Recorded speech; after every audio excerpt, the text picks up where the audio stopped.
तो टेंशन आएगी रोप के अंदर या थ्रेड के अंदर। ठीक है स्टूडेंट, तो हम आज डिस्कस करेंगे टेंशन फोर्स। ठीक है, तो ये टेंशन फोर्स का लेक्चर 1 है। तो मान लो ये वाली रोप है, यहाँ से ये फिक्स्ड है, ठीक है, एक एंड, और ये एंड फ्री है। किसी भी चीज़ को यहाँ पे हैंग कर सकते हैं। ठीक है, अभी कुछ भी हैंग नहीं है, तो ये रोप क्या है, इसके अंदर टेंशन क्या है, 0।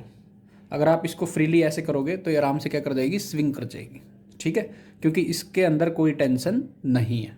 ठीक है, अगर अब मैं एक वेट, ठीक है, अगर एक वेट यहाँ हैंग कर देता हूँ, तो वेट को कौन खींचेगा नीचे की तरफ, ग्रेविटी। तो उस पर कौन सा फोर्स लगेगा, ग्रेविटेशनल फोर्स, जो वेट को कहाँ खींच रहा है स्टूडेंट, नीचे की तरफ। ठीक है, तो वेट नीचे की तरफ खींचेगा, तो यहाँ पे भी इसका वेट इसको कहाँ खींचेगा, नीचे की तरफ। बट ये नीचे नहीं जाएगा, ये नीचे नहीं जाएगा, क्योंकि किससे बंधा हुआ ये पॉइंट, यहाँ पे रोप से।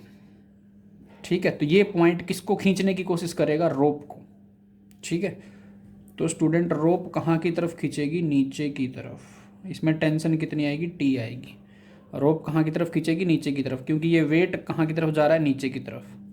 तो ये यहाँ पे रोप इससे जुड़ी हुई है, तो रोप कहाँ खींचेगी, नीचे की तरफ। रोप बदले में बॉक्स को कहाँ खींचेगी, ऊपर की तरफ। ठीक है, क्योंकि एक्शन रिएक्शन के पेयर बनेंगे, ये बॉक्स नीचे गिरेगा नहीं, क्योंकि इसको रोप खींच रही है। ठीक है, तो ये किसने खींचा टेंशन, ये बाय रोप। ये टेंशन किसने लगाई, बाय ब्लॉक। ठीक है, और टेंशन जो है वो एक दूसरे पे लगा रहा है। एमजी ने कहाँ खींचने की कोशिश किया, नीचे की तरफ, तो रोप कहाँ खींच रही है, नीचे की तरफ। तो रोप पे टेंशन कहाँ लगेगी, नीचे की तरफ। किसने लगाई, ब्लॉक ने। ठीक है, इसको बोलेंगे ब्लॉक, मास को। और रोप ने इसको गिरने नहीं दिया, रोप ने इसको खींच के रखा हुआ ऊपर की तरफ। ठीक है, तो टेंशन क्या लगेगी, इक्वल एंड अपोजिट लगेगी यहाँ पे। ठीक है, अब अजम्पशन होती है कुछ, रोप को क्या मानते हैं, मासलेस मानते हैं। ठीक है स्टूडेंट, और रोप इलास्टिक नहीं होती, मतलब रोप रबर की तरह खिंचेगी नहीं, उसकी लेंथ कभी नहीं बढ़ेगी। उसकी लेंथ क्या रहेगी स्टूडेंट, कांस्टेंट रहेगी। Length of the rope remains constant.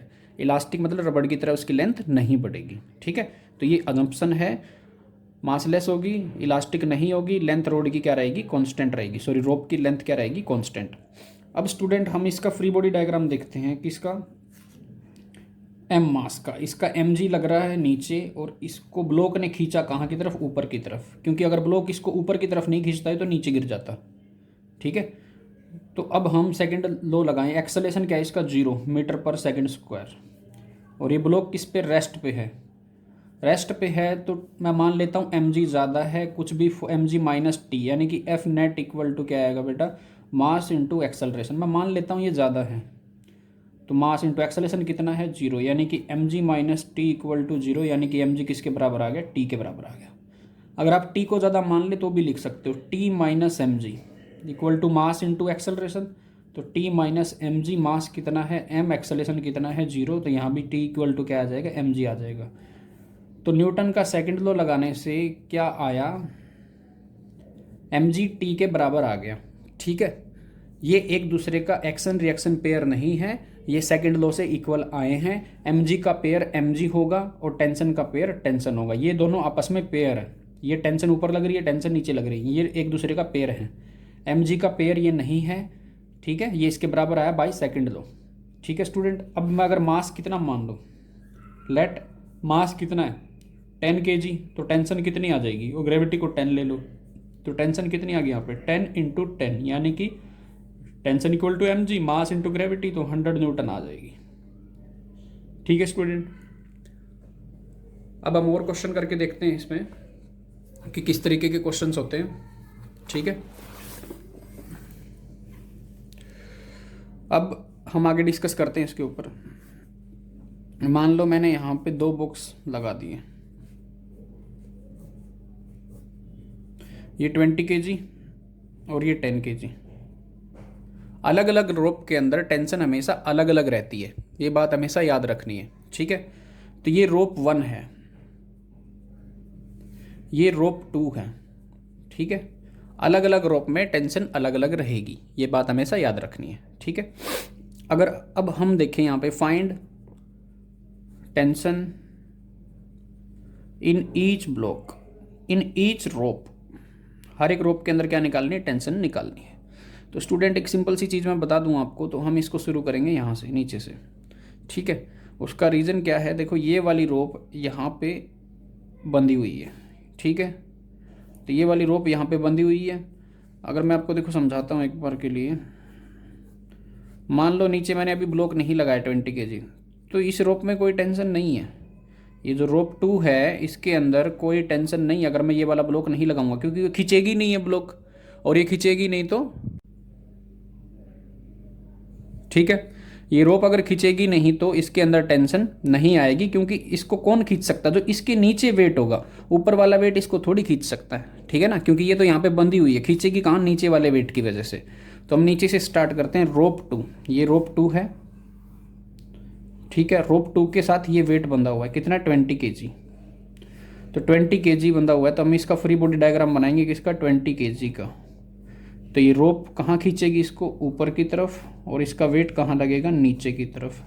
मास कितना है, 20, ग्रेविटी कितनी है, 10, तो कितना आ गया, 200 न्यूटन। तो ये दोनों बराबर आएंगे कि बाय सेकंड दो, T इक्वल टू mg होगा, क्योंकि ये ब्लॉक किस पे है, ये रेस्ट पे है, पूरा सिस्टम चल नहीं रहा।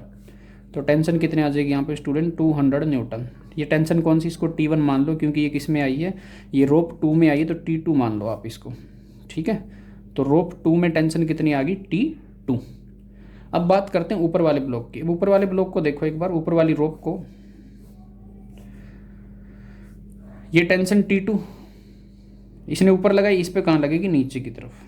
तो ये जो रोप है अब इसके अंदर टेंशन है, ये रोप को नीचे की तरफ किसने खींचा हुआ है, किसने खींचा था इसको, ब्लॉक ने, 20 kg वाले ब्लॉक ने इसको नीचे की तरफ खींचा हुआ था। तो इसमें ऑलरेडी कितनी टेंशन है, 200 न्यूटन। अब ये ब्लॉक 10 kg का, इसका mg कहाँ लगेगा, नीचे की तरफ, और mg कितना हो जाएगा इसका, 100, क्योंकि mg कितना होगा, 10 × 10 100 हो जाएगा।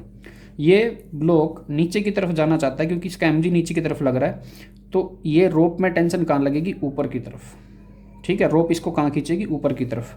तो ये जो ब्लॉक है अपना, जो अपना ब्लॉक है, इसका फ्री बॉडी डायग्राम ऐसे आएगा। इसमें टेंशन कहाँ लगेगी, ऊपर की तरफ T1, और इस पे mg लग रहा है नीचे कितना, 100 न्यूटन, और T2 टेंशन लग रही कितनी, 200 न्यूटन, और ये सारा रेस्ट पे है।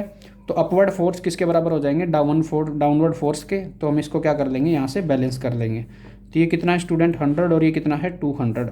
तो T1 कितना आ जाएगा यहाँ पे, 300 न्यूटन आ जाएगा। ऊपर वाली रोप के लिए हम एक शॉर्टकट भी यूज़ कर सकते हैं, वो हम आपको नेक्स्ट क्लास में बताएंगे। आप बेसिक तरीके से क्वेश्चन करना सीख गए होंगे, तो आप टेंशन के जो क्वेश्चन हैं वो ट्राई करें, जिसमें 2 या 3 ब्लॉक दे रखे होते हैं। शॉर्टकट बताते हैं ऊपर वाले का। देखो ऊपर वाले, अगर मैं इस रोप को एक सिस्टम मान लूँ, क्या मान लूँ, सिस्टम, तो इससे नीचे पूरा कितना वेट है, 10 + 20, यानी कि 10 + 20 30 हो गया। तो इसका mg लगेगा नीचे, 30 kg का पूरा ब्लॉक बन गया। तो मास कितना है, 30 × 10, यानी कि 300 न्यूटन। इसमें टेंशन कितनी आएगी, ऊपर की तरफ, T1। तो ये एक दूसरे को बैलेंस करेंगे, T1 बराबर mg, टोटल मास कितना है, यहाँ पे कितना आ गया, ये टोटल 300 न्यूटन। तो T1 कितना आ जाएगा, 300 न्यूटन। क्योंकि जितना वेट बढ़ाते जाओगे उतना ये वाली रोप खिंचती जाएगी, जितना वेट नीचे बढ़ाते जाओगे उतना ये रोप खिंचती जाएगी। तो पूरे को मैं सिस्टम मान लेता हूँ। तो इस रोप में टेंशन किसकी वजह से आएगी, इससे नीचे जितने वेट है, टेंशन हमेशा जो वेट नीचे होता है उसकी वजह से रोप में आती है। इससे नीचे कितने वेट हैं, 2 3 होते, तो तीनों की वजह से टेंशन आती है यहाँ पे, ठीक है स्टूडेंट। तो आप क्वेश्चन ट्राई करें, इसके कोई डाउट हो हमसे पूछें, नेक्स्ट क्लास में हम और आपको बताएंगे टेंशन के न्यूमेरिकल, ठीक है स्टूडेंट।